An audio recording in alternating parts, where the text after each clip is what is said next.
In fascinated horror, Hiccup fixed his eyes on a second outstretched hand, white as coral and covered with an unidentified gray-green slime of some sort.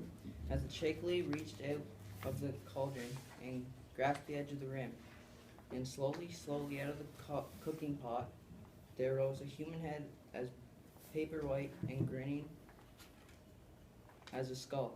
And as the figure rose higher and higher, they saw it was the old figure of an old woman, with long white hair and half-blind eyes covered with thick gray layer of scum, and a nose as sharp as the point of a knife.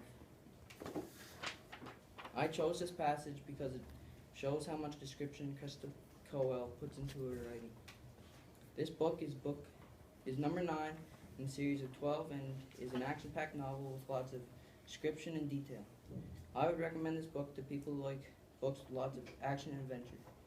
The author who wrote this book is Cressida Cowell, and she grew up in London, England, and started writing these stories after her dad would tell her stories about Vikings and dragons. This book takes place in a place called Flashburn School of Sword Fighting in the middle of winter, and the main characters are Hiccup and his friends Fishlegs, Snotlout, and Kamikaze.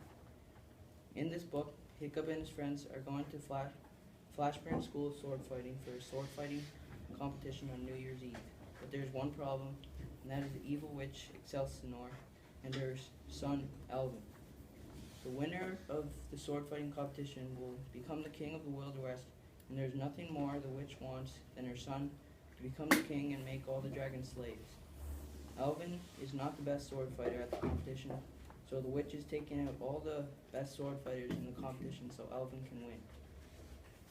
Hiccup knows that the witch is doing this, but he does not do anything until the witch takes his dad.